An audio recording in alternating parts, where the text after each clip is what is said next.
విలువ తెలియదు. ప్రభుత్వం పోతే ఇలా ఏం కోల్పోయినామో అర్థమవుతా ఉంది. మీరందరూ కూడా ఏదో వ్యాపారం చేసుకుంటారు, చేతురా లేదా ఏదో ప్రత్యక్షంగా పరోక్షంగా ఏదో రకంగా అంత ఆదాయం ఉంటుంది. ఇలా ఒకటేసారి వ్యాపారాలన్నీ బంద్ అయిపోయిన పరిస్థితి కూడా ఉంది. కానీ ఏం బాధపడాల్సిన అవసరం లేదు.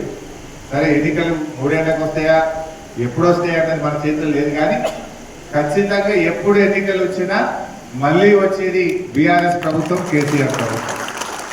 ధైర్యంగా ఉండండి, గట్టిగా పనిచేయండి. మళ్ళా భవిష్యత్తు మనకే ఉంటుంది, మన గజ్వేల్కే ఉంటుంది. అద్భుతంగా అంత మంచిగా జరుగుతుంది. అందువల్ల మీరు మరి ఈ మీటింగ్ను దయచేసి సక్సెస్ చేయడానికి ప్రయత్నం చేయండి. రేవంత్ రెడ్డి మాటలు వాళ్ళు నమ్మే పరిస్థితి ఇప్పుడు జనం నమ్ముతారా?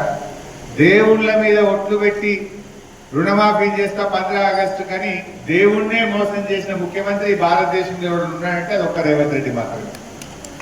జనరల్ ఎవరికైనా దేవుడు అంటే భయం ఉంటుంది, భక్తి ఉంటుంది. ఈ దేవుణ్ణి మోసం చేసినప్పుడు ప్రజల్ని మోసం చేయడా, రైతుల్ని మోసం చేయడా, అసలు ఎన్నడన్నా మాట మీద నిలబడ్డా?